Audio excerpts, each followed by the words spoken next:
BMC radio Malayalam വാർത്തകൾ നിങ്ങൾക്കായി അവതരിപ്പിക്കുന്നത് ഐമാക് കൊച്ചിൻ കലാഭവൻ. കലാവിദ്യാർത്ഥികൾക്ക് പ്രിയപ്പെട്ട ബഹ്റൈനിലെ കലാകേന്ദ്രം.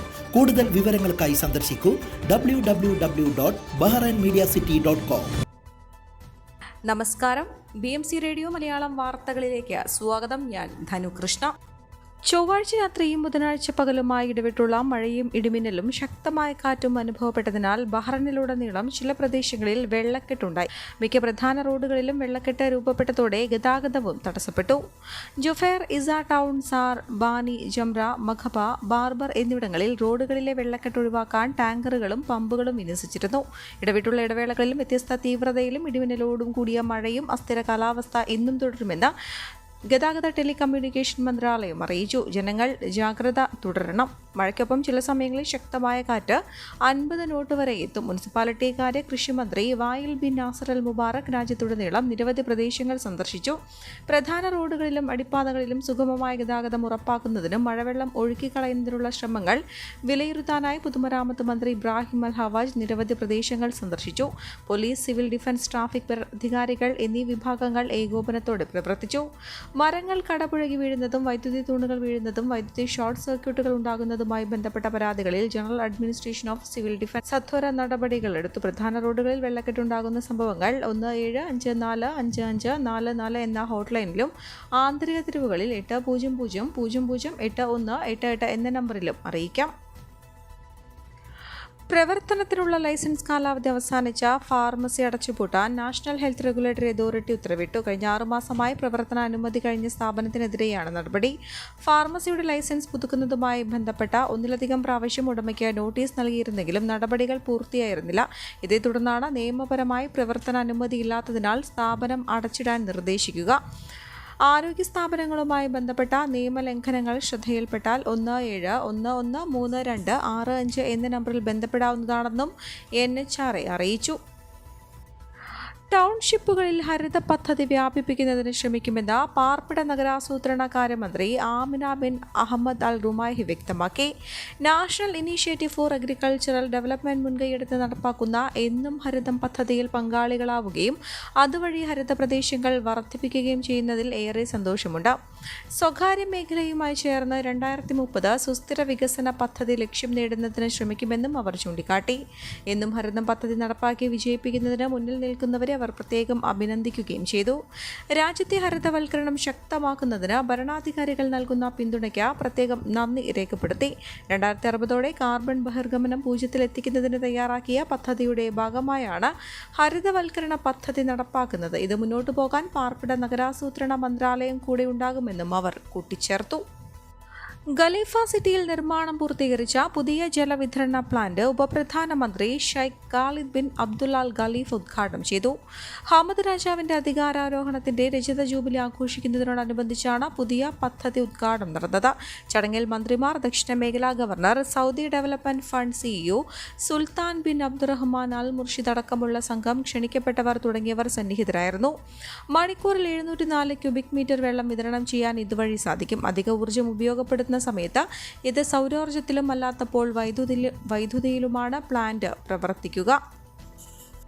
Bahrain Iraq Gulf air service June 1 മുതൽ തുടങ്ങുമെന്ന് ഗൾഫ് എയർ അറിയിച്ചു. ബഗ്ദാദിലേക്ക് ആഴ്ചയിൽ 4 സർവീസും നജാഫിലേക്ക് പ്രതിദിന സർവീസും നടത്തും. ബഗ്ദാദ് സർവീസ് ചൊവ്വ, വ്യാഴം, വെള്ളി, ശനി ദിവസങ്ങളിൽ രാവിലെ 9:40 ബഹ്റൈനിൽ നിന്ന് പുറപ്പെടും. നജാഫ് സർവീസ് രാവിലെ 10:25 ബഹ്റൈനിൽ നിന്ന് പുറപ്പെടും. ഫ്ലൈറ്റുകൾ ജൂൺ 1 ആരംഭിക്കും. ഗൾഫ് എയറിന്റെ ഇറാഖിലേക്കുള്ള ആദ്യ വിമാനം 1974 ആരംഭിച്ചത്. ഇറാഖി നഗരങ്ങളായ ബാഗ്ദാദ്, നജാഫ്, എർബിൽ എന്നിവിടങ്ങളിലേക്ക് സർവീസ് നടത്തിയിരുന്നു. 2020 കോവിഡ് മഹാമാരിയുടെ പശ്ചാത്തലത്തിലാണ് ഫ്ലൈറ്റുകൾ താൽക്കാലികമായി നിർത്തിവെച്ചത്. ഇറാഖിലേക്കുള്ള നേരിട്ടുള്ള വിമാനങ്ങൾ പുനരാരംഭിക്കുന്നത് സ്വാഗതാർഹമാണെന്നും എയർലൈൻ നെറ്റ്വർക്ക് വിപുലീകരണത്തിന് ഇത് സഹായകമാണെന്നും Gulf Air Group chairman Zayed Al Zayani പറഞ്ഞു. മറ്റു രാജ്യങ്ങൾക്കും കണക്ടിവിറ്റിക്ക് ബഹ്റൈൻ ഇറാഖ് സർവീസ് പ്രയോജനപ്രദമാകും. സെൻട്രൽ മാർക്കറ്റിലെ മുനിസിപ്പാലിറ്റിയിൽ ജോലി ചെയ്യുന്ന ക്ലീനിംഗ് തൊഴിലാളികൾക്ക് ഫുഡ് കിറ്റ് വിതരണം ചെയ്ത് SKSSF തൊഴിലാളി ദിനം ആഘോഷിച്ചു. Samastha Bahrain president Sayyid Fakhruddin Thangal food kit വിതരണോദ്ഘാടനം നടത്തി.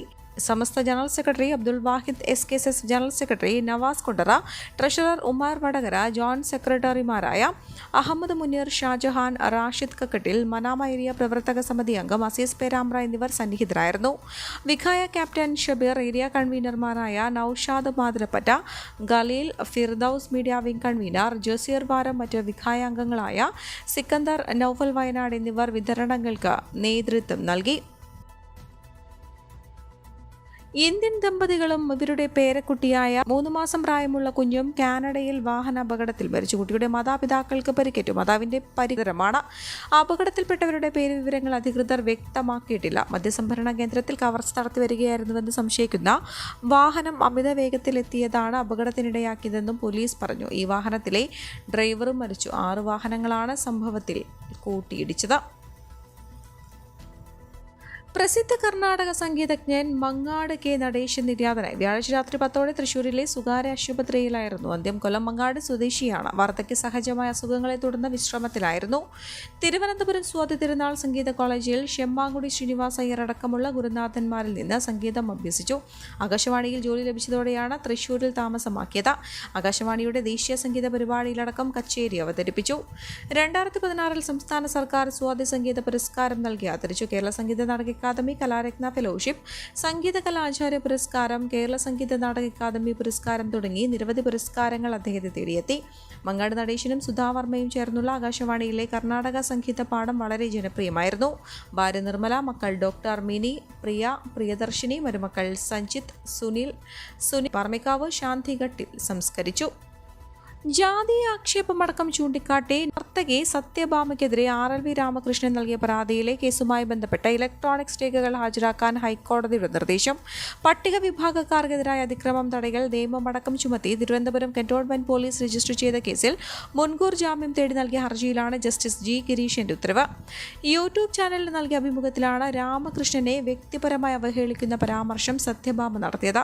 തുടർന്ന് രാമകൃഷ്ണൻ നൽകിയ പരാതിയിൽ കേസെടുക്കുകയായിരുന്നു. നെടുമങ്ങാട് ST പ്രത്യേക കോടതി മുൻകൂർ ജാമ്യാപേക്ഷ തള്ളിയതിനെ തുടർന്നാണ് ഹൈക്കോടതിയെ സമീപിച്ചത്. നിറത്തിന്റെയോ ജാതിയുടെയോ പേരിലടക്കം വ്യക്തിപരമായ ആക്ഷേപങ്ങൾ നടത്തിയെന്ന കുറ്റം നിലനിൽക്കില്ലെന്നായിരുന്നു ഹർജിക്കാരിയുടെ വാദം. പട്ടിക വിഭാഗക്കാർക്കെതിരായ കുറ്റകൃത്യം തടയൽ നിയമം പ്രഥമ ദൃഷ്ട്യാ ബാധകമാകില്ല. വ്യക്തിയുടെ പേര് പരാമർശിച്ചിട്ടില്ലെന്നും ആരെങ്കിലും തിരിച്ചറിയുന്ന തരത്തിൽ വാക്കുകൾ ഉപയോഗിച്ചിട്ടില്ലെന്നും വ്യക്തമാക്കി. എന്നാൽ ഹർജിക്കാരിയും അപമാനിക്കപ്പെട്ടയാളും കലാകാരന്മാരാണെന്ന് വിസ്മരിക്കരുതെന്നും കോടതി പറഞ്ഞു. ആളെ തിരിച്ചറിയും വിധം തന്നെയാണ് ആക്ഷേപ വാക്കുകൾ ഉപയോഗിച്ചത്. ഹർജിയിൽ വിശദീകരണം തേടിയ കോടതി രേഖകൾ ഹാജരാക്കാൻ നിർദ്ദേശിക്കുകയായിരുന്നു. സംസ്ഥാനത്തെ ഡ്രൈവിംഗ് സ്കൂളുകൾക്ക് പിന്നാലെ വാഹന പുകപരിശോധന സ്ഥാപന ഉടമകളും സമരത്തിലേക്ക്. പുകപരിശോധന സ്ഥാപനങ്ങളുടെ ലൈസൻസ് പുതുക്കി നൽകാത്തതിനെതിരെയും സംസ്ഥാന വ്യാപകമായി സ്ഥാപനങ്ങളുടെ ID 3 മാസം വരെ സസ്പെൻഡ് ചെയ്യുന്നതിനെതിരെയുമാണ് സമരം. വിശദീകരണം ചോദിക്കാതെയും നോട്ടീസ് നൽകാതെയും നിസ്സാര കാര്യത്തിന് ട്രാൻസ്പോർട്ട് കമ്മീഷണർ സ്ക്വാഡാണ് നടപടിയെടുക്കുന്നതായി പറയുന്നത്. തിങ്കളാഴ്ച സംസ്ഥാന വ്യാപകമായി പുകപരിശോധനാ കേന്ദ്രങ്ങൾ അടച്ച് തിരുവനന്തപുരത്ത് ട്രാൻസ്പോർട്ട് കമ്മീഷണർ ഓഫീസിലേക്ക് പ്രകടനവും ധർണയും നടത്തുമെന്നും association of authorised testing station for motor vehicles Kerala ഭാരവാഹികൾ അറിയിച്ചു. അടുത്ത കാലത്ത് വാഹന പുകപരിശോധനാ കേന്ദ്രങ്ങളുമായി ബന്ധപ്പെട്ട കൈക്കൂലി വാങ്ങിയതിന് തൃശൂരിലും കോഴിക്കോട്ടും 2 മോട്ടോർ വാഹന വകുപ്പ് ഉദ്യോഗസ്ഥരെ വിജിലൻസ് പിടികൂടിയിരുന്നു. ഇതിന്റെ പ്രതികാര നടപടിയായാണ് ഇപ്പോഴുണ്ടാകുന്നതെന്നും അവർ ആരോപിച്ചു. ഈ വാർത്തയോടുകൂടെ BMC റേഡിയോ മലയാളം വാർത്തകൾ സമാപിക്കുന്നു. നന്ദി, നമസ്കാരം.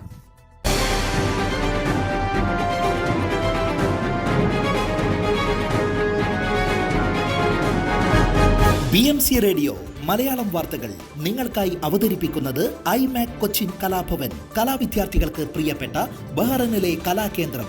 കൂടുതൽ വിവരങ്ങൾക്കായി സന്ദർശിക്കൂ www.bahrainmediacity.com.